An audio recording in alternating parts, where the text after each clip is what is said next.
Nós sempre temos algo da parte de Deus que precisamos ajustar em nossas vidas.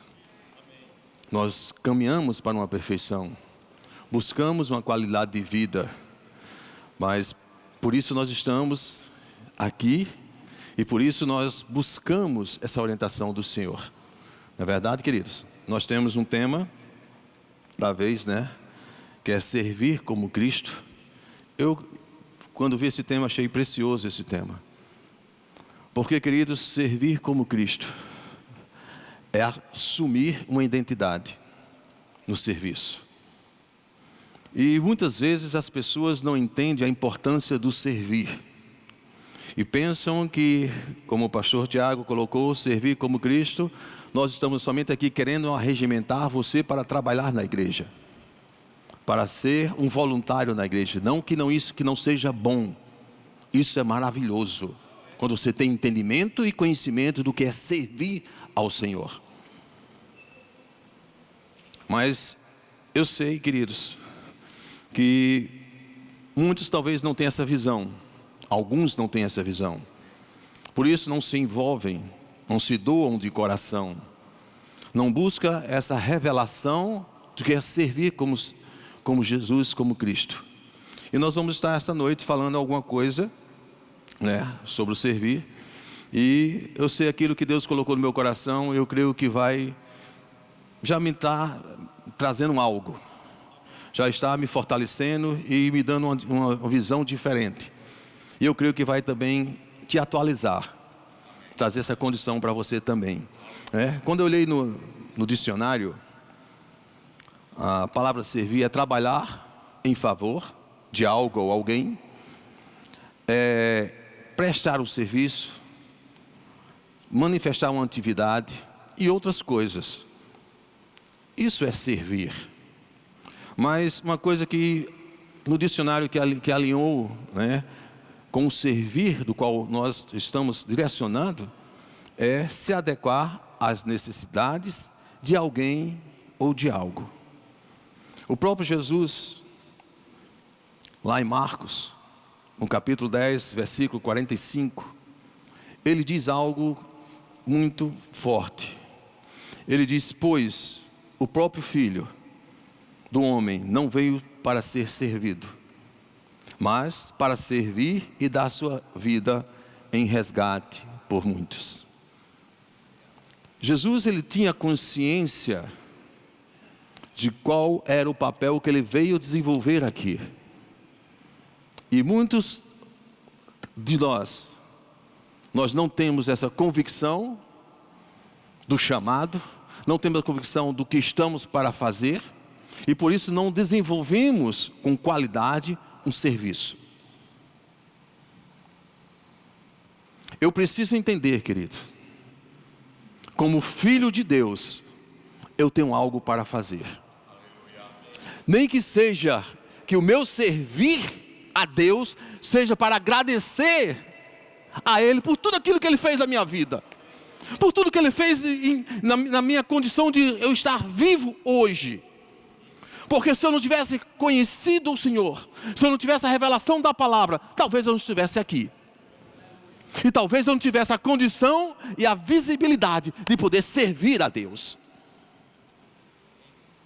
Porque eu criticava os crentes. Mas um dia eu tive essa revelação. E eu consegui abrir meu coração. E comecei a enxergar os planos e os propósitos do qual Deus tinha não só para mim, mas para a minha família, para aquelas pessoas que chegavam próximo de mim. Porque servir não é só estar dentro da igreja. Servir é desenvolver algo de coração, com gratidão, expressando uma essência da visão. Aleluia. Quem já viu essa frase? Jesus foi o maior líder que já existiu, mas também o maior servo. Muito bonita essa frase. Mas eu queria trazer uma conotação mais intensa para essa frase. Eu queria colocar somente uma preposição aqui. Quero dizer para você, Jesus foi o maior líder que já existiu. Por quê? Foi o maior servo. Está entendendo? A importância de ser servo, de servir. Jesus foi o maior líder, mas ele foi o maior servo primeiro, porque ele obedeceu ao Pai. Ele não fez a própria vontade, ele veio para fazer a vontade do Pai. Ele reconheceu que tinha algo para desenvolver e estava submisso a uma autoridade. Aleluia. Aleluia. Filipenses, no capítulo 2, versículos 5 a 8. Diz assim Paulo, quando escreveu essa carta aos Filipenses. Ele diz: tende em vós o mesmo sentimento que houve também em Cristo Jesus. Pois ele, subsistindo em forma de Deus, não julgou como usurpação o ser igual a Deus. Antes, a si mesmo se esvaziou, e assumindo a forma de servo, tornando-se semelhança de homem, reconhecido em figura humana, e a si mesmo se humilhou, tornando-se obediente, isto é, submisso, até a morte e morte de cruz. Paulo nos orienta, querido, através dessa carta de Filipenses, que nós devemos copiar, imitar o exemplo de Cristo Jesus. Então eu não posso buscar o sentido de servir de qualquer jeito, de qualquer maneira, de qualquer modo. Eu tenho que servir, seja aonde eu estiver, na igreja, no trabalho, na minha casa, mas com uma essência, não com uma vulnerabilidade. Vocês estão entendendo? Porque existe uma importância. E muitas vezes a essência da vida está no servir. Porque eu não posso ser um cristão, eu não posso estar dizendo que sou cristão, que nasci de novo, se eu não entender e se não querer desenvolver essa habilidade de servo.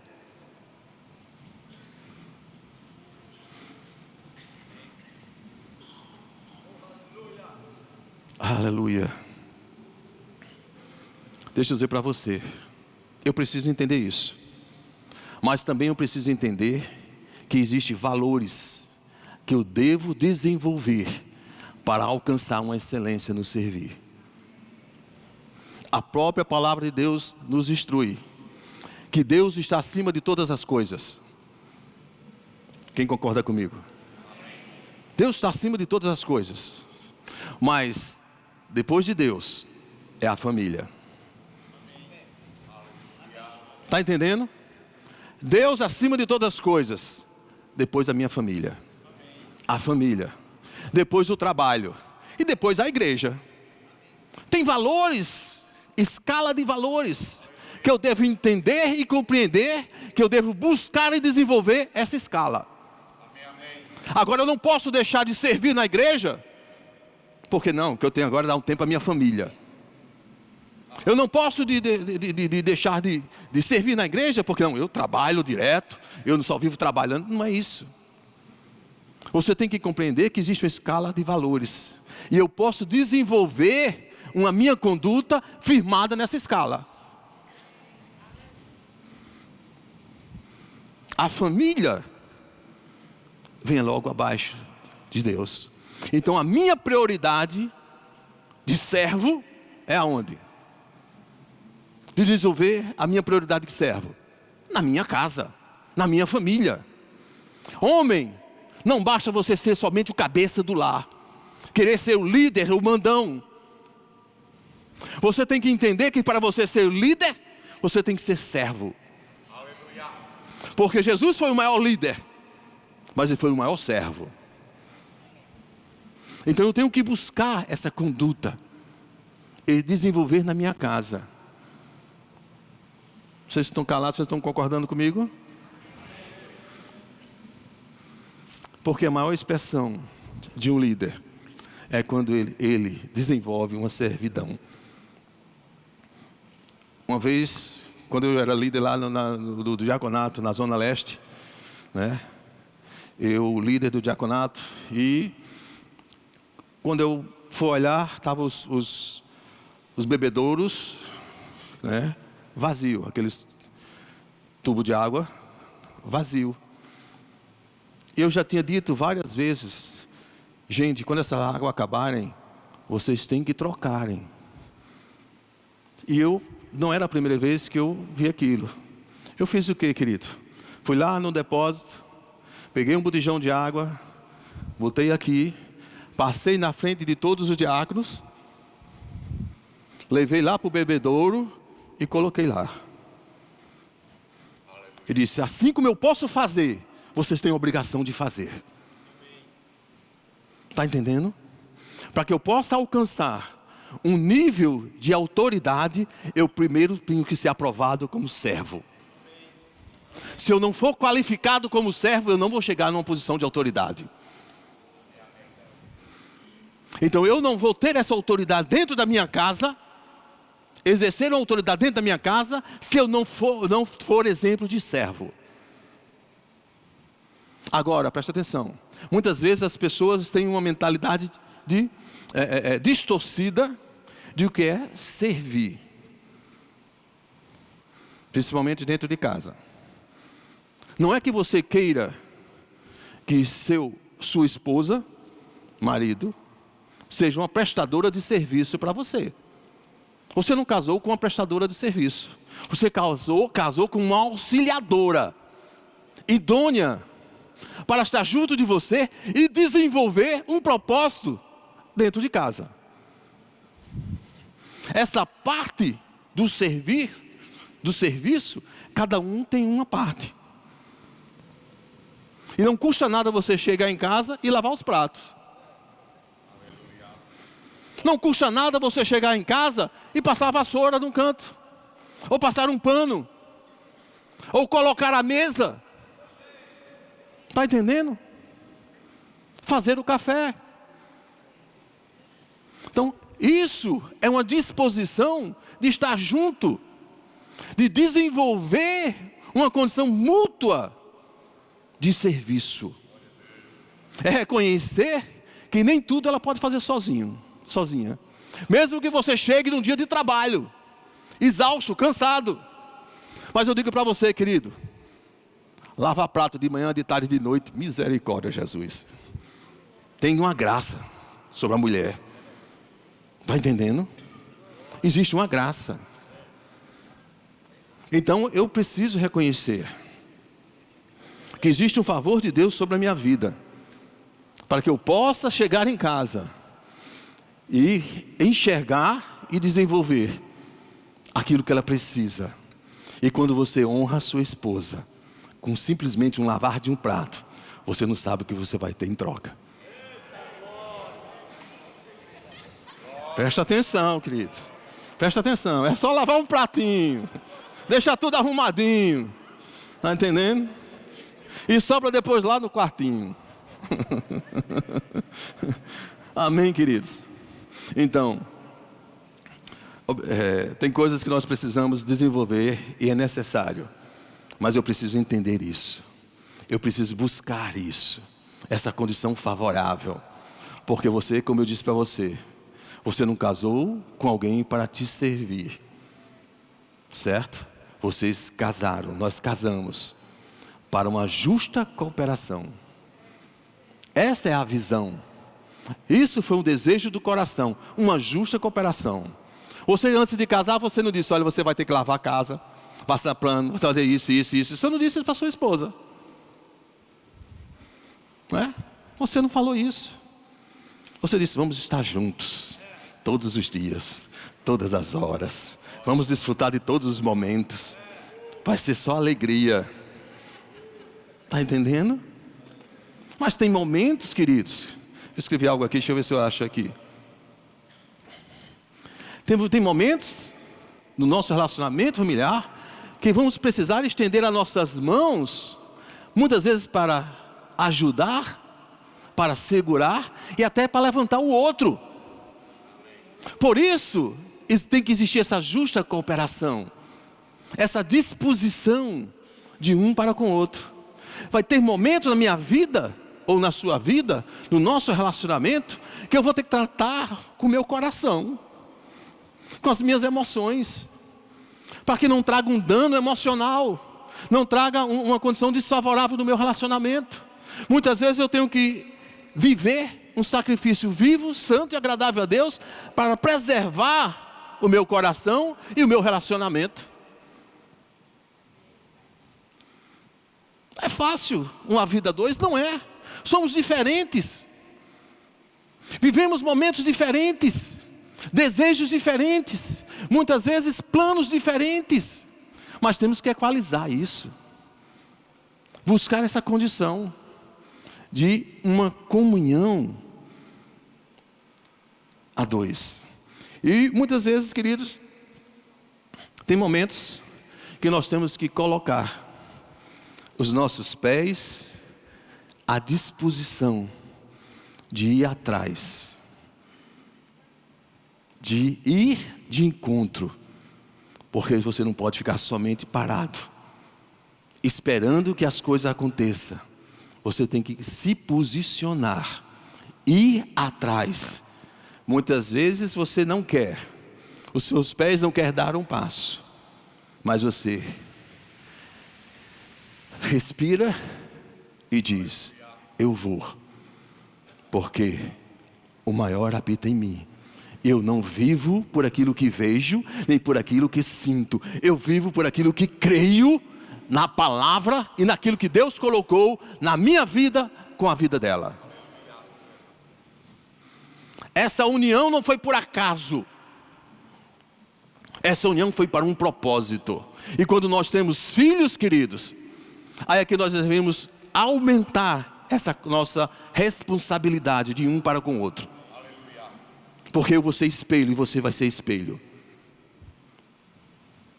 E quando eu sirvo a minha esposa, o meu filho ou minha filha, meu filho, vamos dizer, né? Quando eu sirvo a minha esposa fazendo algo, meu filho, eita, quando eu casar vou ter que fazer isso também. O pai está fazendo, eu vou ter que fazer. Está entendendo? Então, busque essa condição favorável de unidade, de comunhão, de uma justa cooperação. A mentalidade correta dos cônjuges deveria ser de um servir sempre ao outro, um que está sempre disposto a ajudar o outro, a fazer pelo outro. Muitas vezes lá em casa a dona Rossana faz: eu já estou meio... Cadê meu celular? Eu digo: minha filha, pelo amor de Deus, tu é a dona do celular, não sabe onde é que está, imagina eu. Mas eu deixei, sim, eu sei que você deixou em algum canto, é o jeito de procurar, vamos procurar. E um dia ele estava procurando, não achou, estava no bolso dela. Aí tem que guardar o coração, né? Eita, Senhor. Então, eu não sei se acontece com a sua. Estou falando com a minha. Está entendendo? Eu estou falando com a minha. Certo? Então, Gary Chapman, ele é um estudioso, né? Ele, um observador nesse comportamento conjugal, afirmou certa vez. Ele disse assim, se me pedissem para dar uma chave que abre a porta para um casamento harmonioso e feliz, esta seria a atitude do serviço mútuo: deixar e fazer. Isto é, praticar e desenvolver uma justa cooperação. Eu preciso entender que o meu marido é o cabeça. Eu preciso entender que minha esposa é submissa. Mas tem que existir essa justa cooperação, deixar e fazer. Efésios 4:16. Efésios 4:16 diz assim: do qual todo o corpo, bem ajustado e ligado, pelo auxílio de todas as juntas, segundo a justa cooperação de cada parte, faz o aumento do corpo para edificação em amor. Todo o corpo bem ajustado, ligado pelo auxílio de todas as juntas, segundo a justa cooperação de cada parte, faz o aumento do corpo para a sua edificação em amor. Eu peguei uma tradução aqui, a NVH, né? A NVH, que é a nova versão Helmton. Eu quero ler para vocês, tá certo? Vocês não conheciam, né? Estavam todos assim olhando. Diz assim, ó, eu não vou colocar aí, para não. Do qual toda família, bem ajustada e ligada pelo auxílio de todos os membros, tendo uma justa cooperação de todos, faz com que a mesma cresça e se fortaleça para a sua edificação em amor. Essa tradução ficou boa. Pense, eu vou ler de novo.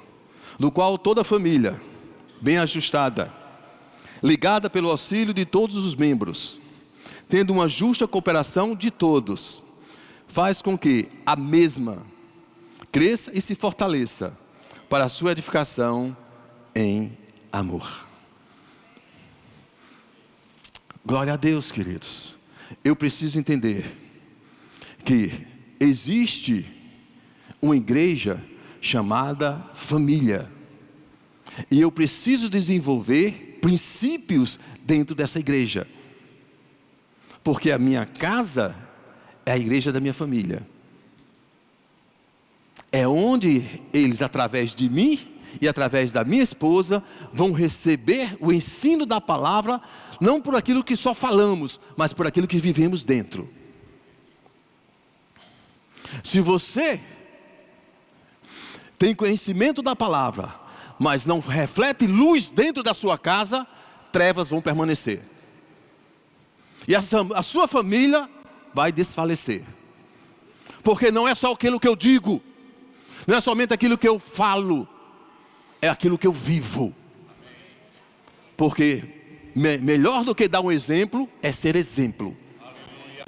Eu preciso saber disso. Eu posso mostrar na palavra, filho, olha aqui, mas eu preciso desenvolver aquilo que eu estou mostrando.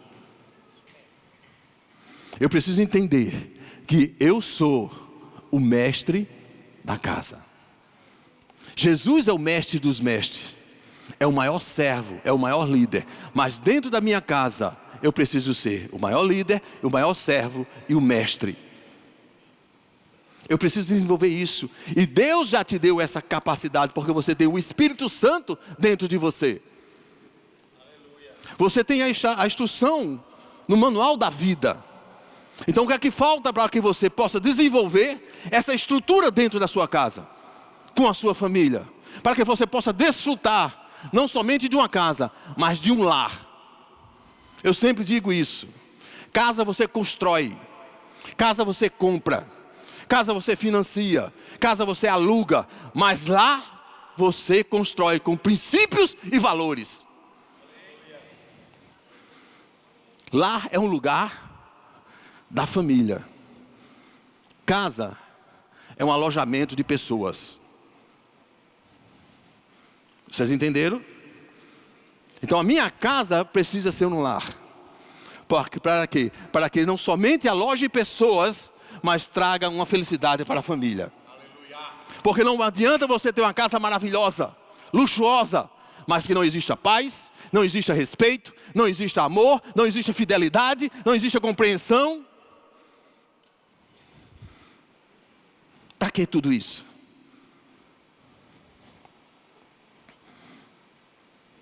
Eu prefiro ter uma casa humilde, mas ter uma família dentro de uma conversão, dentro de valores e princípios. Não estou dizendo que você não possa ter uma casa nessa condição. Você pode ter o que você tem que ter condição, mas você tem que desenvolver dentro da sua casa princípios e valores, para que tua casa seja um lar, para que as pessoas vejam que há uma diferença na tua casa, nos teus filhos, que os teus filhos não vivem de qualquer jeito, Que a tua família não é qualquer uma. Não é qualquer coisa que entra dentro da tua casa. Não é qualquer pessoa que você recebe dentro da tua casa, do teu lar. Estou sendo um pouco duro, talvez, mas é a realidade. Porque nós vivemos hoje momentos difíceis, tempos difíceis. Lá fora o mundo está pervertido, família não existe, valores e princípios também não existem. O que eles demonstram e buscam lá são deturpações da palavra, para que possa até trazer uma condição desfavorável para mim e para você, que cremos na palavra, que vivemos por meio do manual de vida, que declaramos: eu sou de Cristo, eu sou um cristão.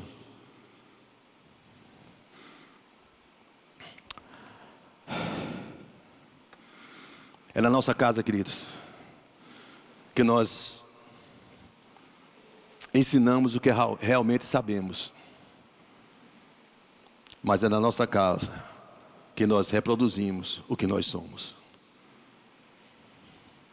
Então, queridos, para que você possa receber um diploma de doutorado no servir, você precisa ser aprovado na sua casa primeiro. A tua universidade é a tua casa. Você não é para ser da casa o aluno. Na sua casa você é para ser o mestre. É para você desenvolver. Quem pode dizer um amém? Amém. Diz aí para ver se eu pelo menos animo um pouquinho, para se eu falta pouco tempo para se eu consigo terminar. Então, queridos, chegou a hora de você entender que servir não é somente servir na igreja. Não é somente estar envolvido num departamento. Não é somente estar envolvido num evangelismo. Não está somente envolvido no SCC. Servir tem uma escala de valores. E eu preciso começar a desenvolver isso na minha casa.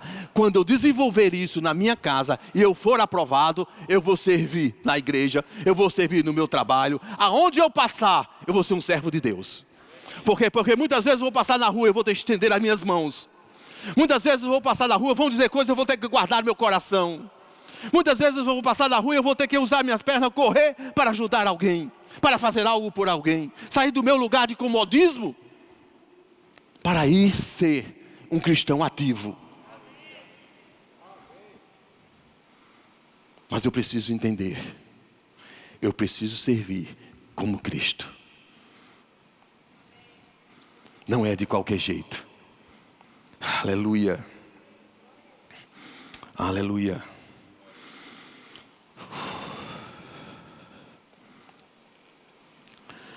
Você hoje, eu estou colocando, vou fazer, colocando diante de você a decisão entre de saber o que é, desenvolver o que é ser servo e ignorar essa condição de servir. Você hoje está nas tuas mãos. Eu vou contar me lembrei disso. Eu contei lá em Duval, finalizei lá em Duval.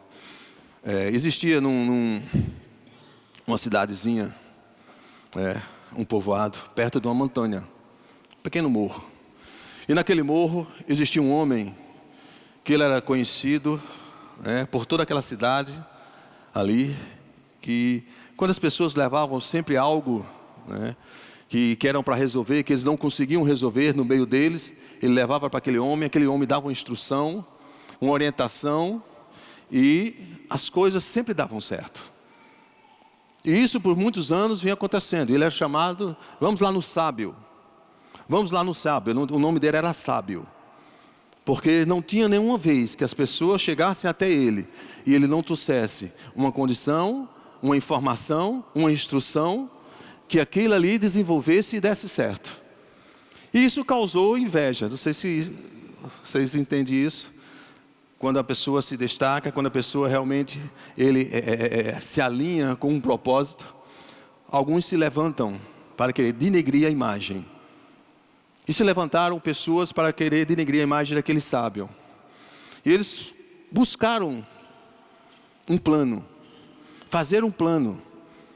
E passaram alguns dias, né, ali, até que um disse: ei rapaz, eu sei o que nós vamos fazer.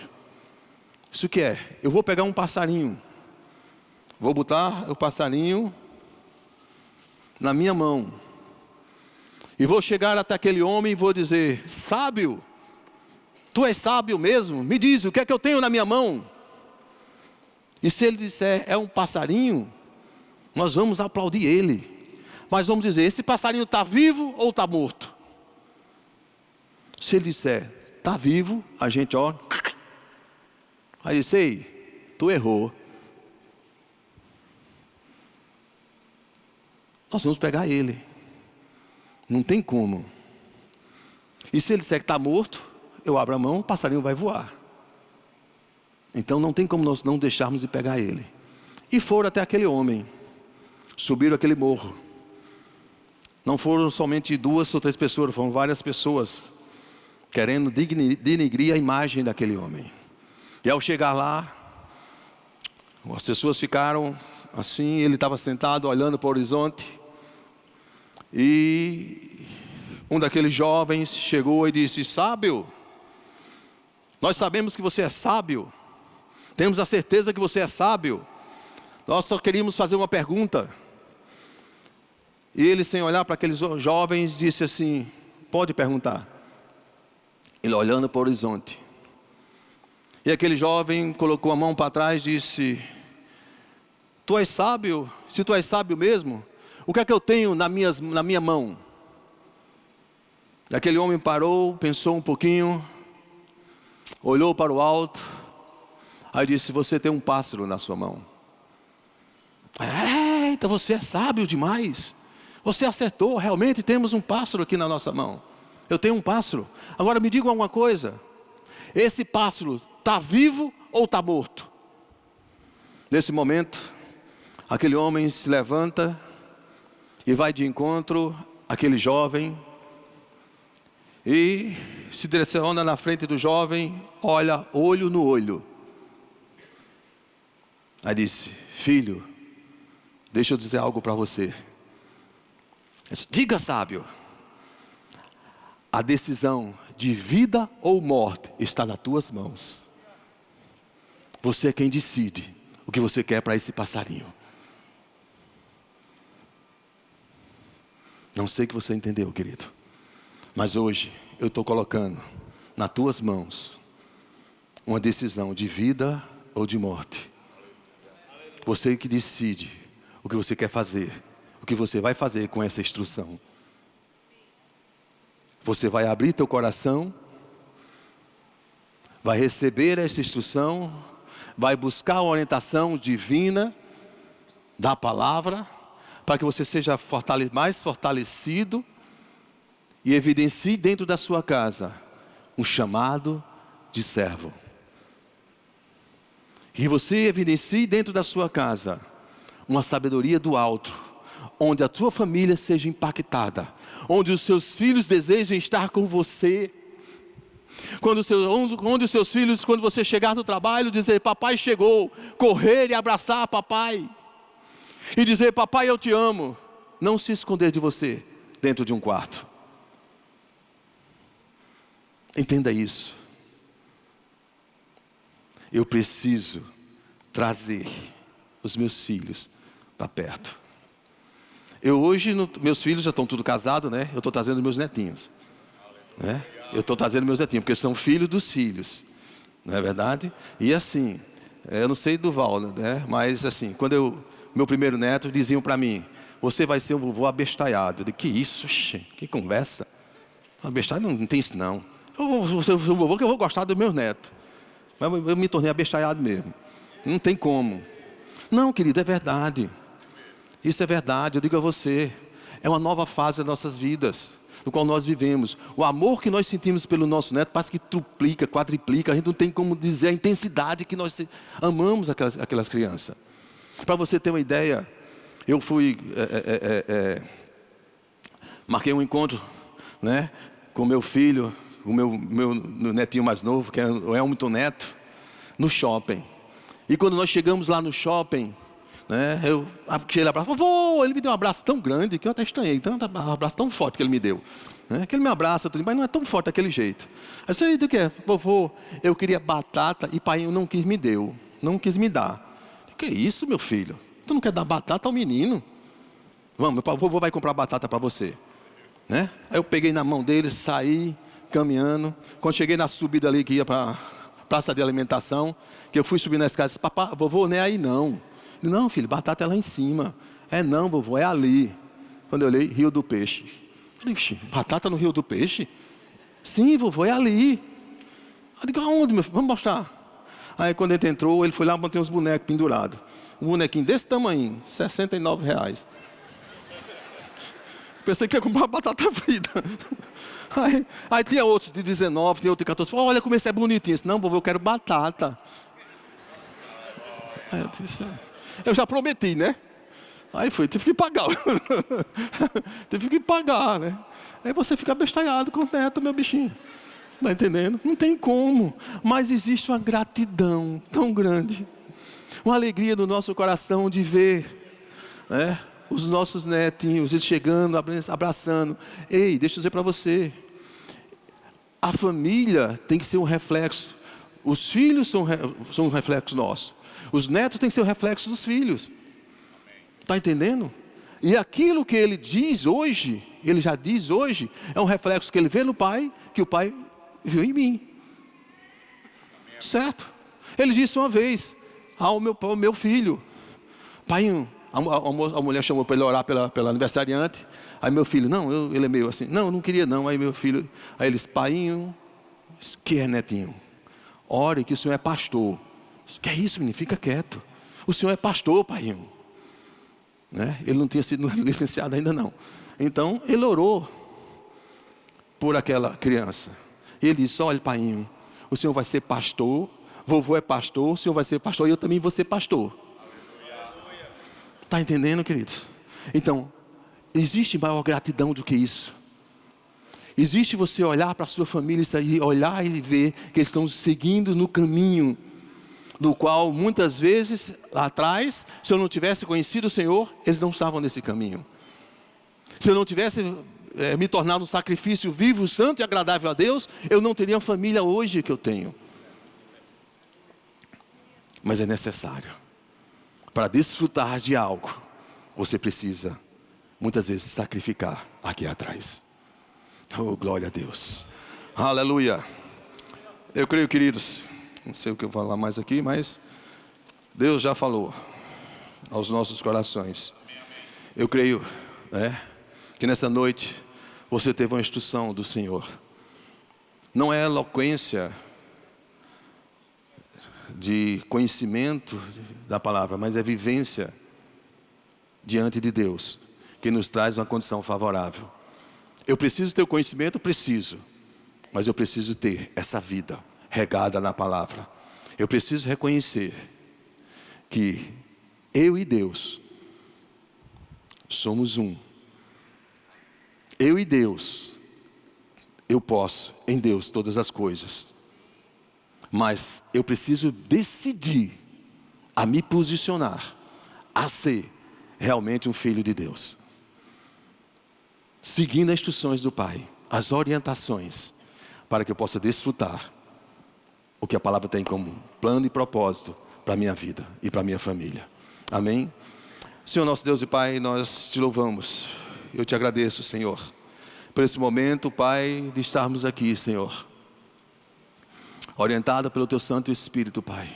Obrigado pela Tua instrução desta noite, Pai, nos levando, nos chacoalhando e nos trazendo essa condição de vivermos uma nova história, de vivermos um novo tempo, de desenvolvermos aquilo que estava guardado, estava parado em nossas vidas, Pai. Não seremos mais o mesmo, Senhor. Desde já eu te glorifico e te exalto, Porque eu sei que famílias aqui estão sendo transformadas, estão sendo orientadas. E elas vão seguir e vão se firmar naquilo que tu tem como santo propósito para a vida deles. Uma comunhão, uma justa cooperação sendo desenvolvida nos seus relacionamentos, Pai. Eu repreendo toda altivez. Toda altivez. Eu repreendo todo o orgulho. Eu repreendo toda essa instabilidade nesses relacionamentos. E declaro, Senhor, a tua luz brilhando, a tua luz, o sal sendo derramado dessas casas, Pai, e uma nova condição de vida sendo exalada, Senhor, em nome de Jesus, Pai. Obrigado, Senhor, muito obrigado, em nome de Jesus, amém e amém. Só um 5